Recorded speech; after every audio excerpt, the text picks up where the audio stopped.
Welcome to Kenton Teaches. Enjoy the video. In this video, I will explain how to use Photoshop for drawing with a tablet.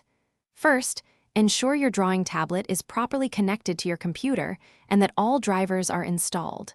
Then, launch Photoshop and create a new document. Consider a canvas size of at least 2000 by 2000 pixels for good detail. Set the resolution to 300 pixels per inch for print quality work and choose an appropriate color mode like RGB for digital art. This initial setup is crucial for a smooth drawing experience. Now let's explore the essential tools. The brush tool is your primary instrument for drawing. You can find it in the toolbar.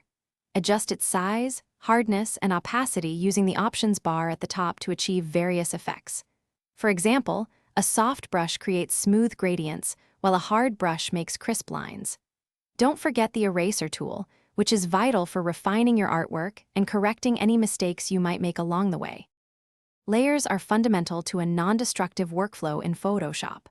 Always create new layers for different parts of your drawing, such as your initial sketch, clean line art, and separate color fills.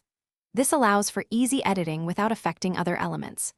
Group related layers together for better organization, especially in complex pieces.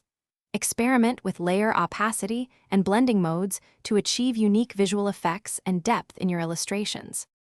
Finally, let's talk about tablet pressure and workflow tips. Ensure pressure sensitivity is enabled in your brush settings.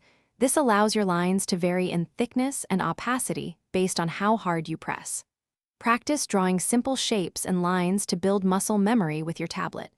Remember to save your work often, perhaps every 10 to 15 minutes, to prevent any loss of progress.